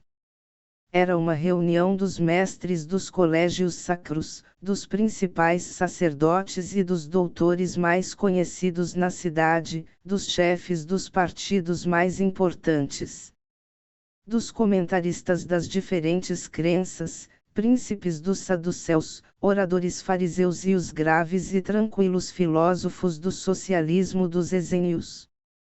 A sala onde se celebrava a reunião, pertencia a um dos pátios interiores do palácio, era bastante espaçosa e de arquitetura romana. O chão era pavimentado de mármore, as paredes não tinham janelas, ocupa um divã em forma de ferradura, coberto de almofadões amarelados e cuja abertura estava virada para a entrada. No arco do divã, ou antes, na curva da ferradura, havia um enorme tripé de ouro com numerosas incrustações do mesmo metal e de prata. Suspenso do centro da abóbada, por uma corda, um grande lustre de 7 braços, cada um com a sua lâmpada acesa.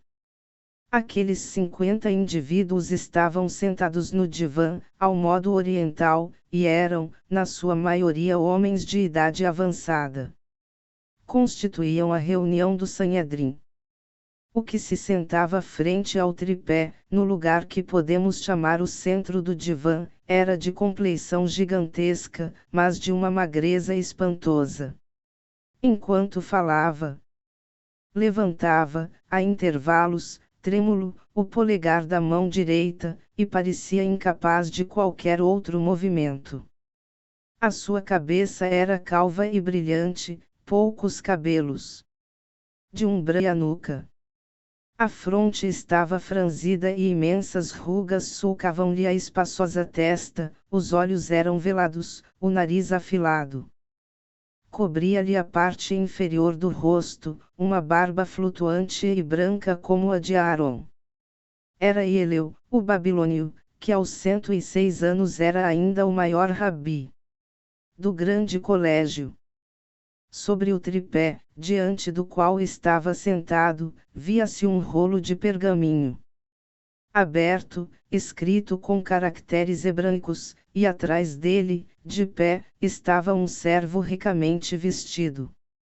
Tinha-se discutido bastante, e acabada a admirável Eleu, sem se mover, chamou o servo. Vem. O jovem avançou respeitosamente. Vai e diz ao rei que estamos preparados para lhe responder. O servo obedeceu. Pouco depois, entraram 2 oficiais e situaram-se um de cada lado da porta. Atrás deles entrou um ancião envolto num hábito de púrpura, orlado de vermelho, cingido à cintura por uma faixa de ouro, subtil e flexível como pele. As fivelas do seu calçado deslumbravam com as pavas sobre uma tarbus de felpa carnesim que, envolvendo-lhe a cabeça, lhe descia pela nuca e pelas costas. Do cinto, pendia-lhe um punhal. Caminhava com passo vacilante apoiando-se com todo o seu peso num bastão. Quando chegou ao divã deteve-se e levantou os olhos do chão. Até então não se tinha dado conta da assembleia, e vivamente excitado pela sua presença, ergueu-se com olhar altivo, tétrico, suspeitoso e ameaçador, como de uma pessoa que se espanta ao encontrar-se diante de um inimigo. Era Herodes, o Grande. Uma pessoa envelhecida por enfermidades horríveis, uma consciência manchada por delitos, uma alma gêmea de 63 anos, mas custodiava o trono vigilantemente, despoticamente, com poder absoluto e crueldade inexorável. A assembleia agitou-se. Os mais velhos inclinaram-se, reverentes, os mais nobres levantavam-se ou ajoelhavam-se com os braços cruzados sobre o peito. Depois de ter olhado à sua volta, Herodes avançou até ao tripé colocado ante o venerável Euiel, a quem o seu olhar frio encontrou com a cabeça baixa e as mãos elevadas. A resposta? Disse o rei com ar altivo voltando-se para Euiel. E pondo-se diante do seu bastão, repetiu a resposta. Os olhos do patriarca brilhavam docemente, e respondeu, enquanto os seus colegas prestavam profunda atenção. A paz do Senhor de Abraão, de Isaque e de Jacó esteja contigo, ó rei. Depois, mudando de tom, prosseguiu. Perguntaste-nos onde se supõe. O rei fez um sinal afirmativo, ainda que sem afastar do sábio o seu olhar perverso. Essa é a pergunta, disse. Então, ó rei, em meu nome e no dos meus irmãos aqui presentes te digo, em Belém, na Judeia. Eleu dirigiu o olhar para o pergaminho que estava sobre o tripé, e assinalando com o dedo trêmulo, continuou. Em Belém, na Judeia, como o deixou escrito o profeta, e tu, Belém, na terra de Judeia não és, não, a mais pequena das terras de Judá, porque de ti sairá um chefe que saberá dominar Israel, o meu povo. O semblante de Herodes torvou-se, e pensativo fixou os olhos no pergaminho. Os circunstantes não ousavam sequer respirar, e estavam silenciosos como ele. Por fim, sem dizer palavra, abandonou a sala. Irmãos, exclamou Eleu, terminamos. A assembleia levantou-se e saiu formando grupos. Simeão chamou Eleu. Um homem de 50 anos, mas ainda na flor da vida, respondeu-lhe e dirigiu-se para ele. Toma o sagrado pergaminho, meu filho, acrescentou, e enrola-o com cuidado. A ordem foi cumprida. Oferece-me o teu braço. Sub-robusto inclinou-se, o ancião aceitou o apoio oferecido e dirigiu-se com custo para a porta. Assim se foram, o famoso Rabi e Simeão, seu filho, que devia ser o seu sucessor em prudência e sabedoria. Os reis magos velavam, a hora já muito avançada, debaixo do pórtico do Quem.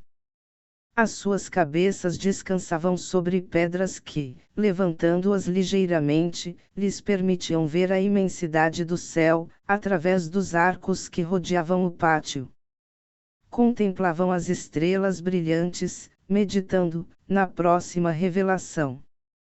Estavam, por fim, em Jerusalém, as portas da cidade tinham perguntado pelo que procuravam, tinham anunciado o seu nascimento, agora só lhes faltava encontrá-lo. Na esperança de se saírem bem, confiaram no Espírito, e esperando ouvir a voz de Deus ou um sinal do céu, não podiam conciliar o sono. Agitados e comovidos viram um homem que avançava para eles. Despertai, disse, trago-vos uma mensagem urgente. Os três endireitaram-se. Da parte de quem? Perguntou o egípcio. De Herodes, o rei. Os três sentiram que um ligeiro estremecimento lhes percorria o corpo. Sois, por acaso, o guarda do quem? Perguntou Baltazar. Sim. E que deseja o rei? O mensageiro espera, ele vos responderá. Dizei-lhe que já lá vamos. Tinhais razão, meus irmãos, disse o grego assim que o guarda se afastou. As perguntas dirigidas aos transeuntes e aos guardas fizeram-nos alvo da curiosidade. Estou impaciente. Apressemo-nos. Levantaram-se, calçaram as sandálias, puseram os mantos e saíram. Saudo-vos, a paz seja convosco e perdoai-me, o meu senhor, o rei, ordenou-me que vos conduzisse ao palácio, onde deseja falar-vos secretamente. O mensageiro tinha cumprido a sua missão. O egípcio dirigiu-se ao guardião e disse-lhe em voz baixa, sem que os outros ouvissem. Vós sabeis em que sítio do pátio está a nossa roupa e onde repousam os camelos. Tratai, durante a nossa ausência, de tudo o que é necessário para a nossa partida, como se tivéssemos de efetuá-la imediatamente. Podeis ir tranquilos, confiai, a vontade do rei é a nossa, disse Baltazar ao mensageiro, seguimos-te. À luz pálida das estrelas, subiram lentamente a colina até chegarem a uma porta elevada, situada a meio do caminho. O resplendor das tochas que ardiam em dois grandes tocheiros, permitiu-lhes distinguir a estrutura do edifício e os guardas que se apoiavam a cada lado da porta. Penetraram nele, sem que a sentinela os detivesse, atravessaram corredores, portas e pátios, alguns em completa escuridão, subiram muitas escadas, atravessaram inúmeros corredores e imensas salas, e foram conduzidos a uma torre. Imediatamente, o guia os deteve e mostrando-lhes uma porta aberta, disse-lhes: Entrai. O rei está ali. O ambiente da sala estava impregnado da madeira do sândalo e tudo nela estava ordenado e disposto com gosto. Uma preciosa carpeta cobria o centro do pavimento e sobre ele elevava-se um trono. Herodes encontrava-se sentado neste, com o mesmo traje que vestia na reunião de doutores e sacerdotes. Avançaram e ajoelharam na borda da carpeta. O rei tocou uma campainha. Um servo entrou e colocou 3 cadeiras em frente do trono. Sentai-vos, convidou o monarca amavelmente.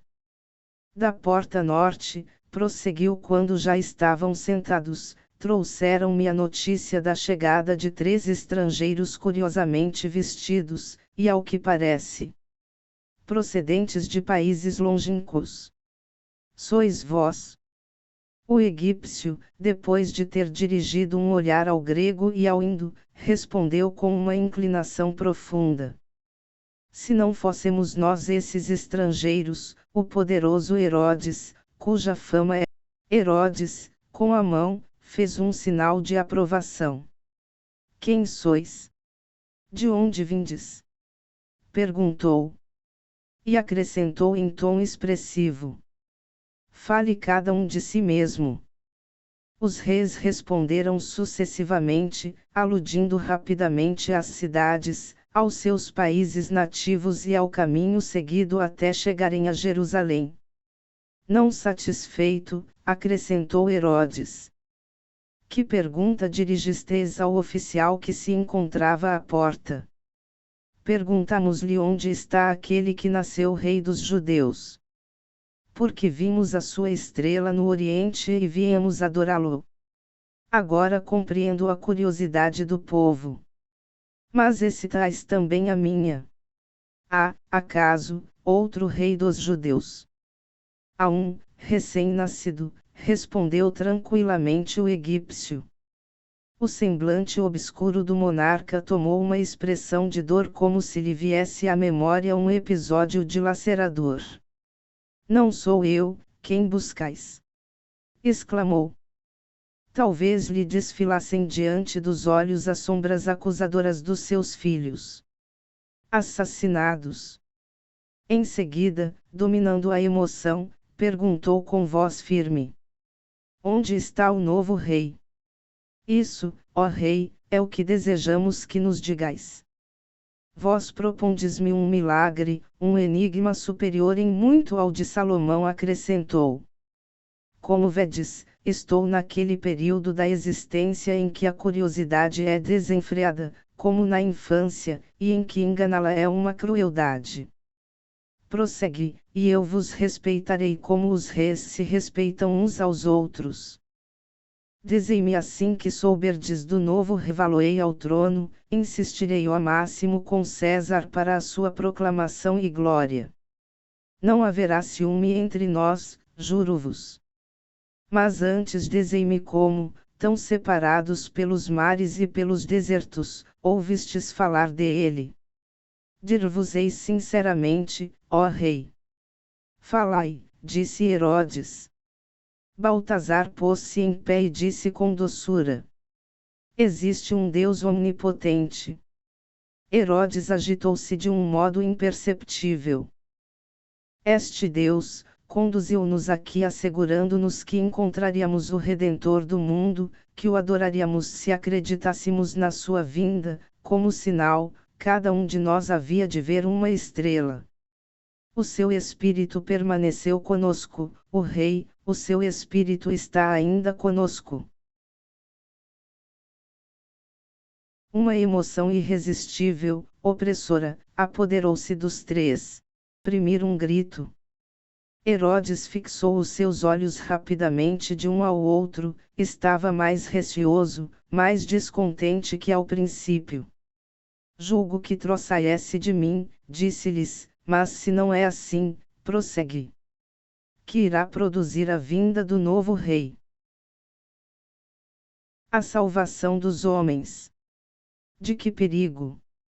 Da sua perversidade. Como? Por meio das virtudes divinas. O amor, a fé, as boas obras. Então, Herodes deteve-se, difícil era adivinhar qual era o sentimento refletido no seu olhar. Então, vós sois os mensageiros de Cristo. Não é assim. Baltazar inclinou-se lentamente. Nós somos os teus servos, ó rei. O monarca tocou a campainha e um criado apareceu. Trazei os presentes. O servo saiu, mas voltou pouco depois e ajoelhando-se diante dos hóspedes, deu a cada um manto azul e vermelho escarlate e um cinturão de ouro. Os três manifestavam o seu agradecimento prostrando-se ao modo oriental. Uma palavra ainda, disse Herodes, assim que terminou a cerimônia. Ao oficial da porta e há pouco a mim mesmo, falastes de uma estrela. A sua estrela. A estrela do recém-nascido. Quando vos apareceu? Quando nos foi ordenado que viéssemos? Herodes levantou-se, dando a perceber que a audiência tinha terminado. Descendo do trono e dirigindo-se para eles disse-lhes com grande amabilidade: Se, como creio, ó homens ilustres, vós sois os mensageiros do Cristo, recém-nascido, sabei que esta noite consultei os doutores mais versados no conhecimento dizer que há de ter nascido em Belém, da Judeia. Digo-vos, pois, ide lá, ide e buscai diligentemente a terna criança, e quando a encontrardes, avisai-me para que também eu vá adorá-la. Nenhum obstáculo se oporá à vossa partida. A paz esteja convosco. O Aió acompanhou os reis ao exterior e depois ao Quém. Ao chegar à porta, o grego disse: Vamos a Belém, ó irmãos, como nos disse o rei. Sim, gritou indo, o Espírito protege-nos. Assim seja, disse Baltazar com igual entusiasmo. Os camelos estão prontos. Deram umas moedas ao guardião, montaram-nas. À sua chegada, as grandes portas estavam abertas e saíram em pleno campo tomando o caminho ultimamente tomado por José e Maria. Enquanto avançavam pela planície de Rafaim, apareceu uma luz. Primeiramente débil e afastada. Os corações palpitavam-lhes com violência. A luz tornava-se rapidamente mais intensa, obrigando-os a fechar os olhos. Quando se atreveram a olhá-la novamente, a estrela, bela como nenhuma outra, foi descendo lentamente até ficar sobre eles. Juntaram as mãos e gritaram cheios de imenso: Deus está conosco! E foram repetindo isto durante o caminho, até que a estrela, levando-se sobre o vale, do outro lado do mar Elias, se deteve em cima de uma casa, no cume da colina próxima da cidade. Era o principiar da terceira, e em Belém amanhecia do lado do oriente. O guarda, debaixo do tecto do antigo Quém, tremendo de frio, escutava os primeiros sons com que a vida, despertando, acolhe o dia.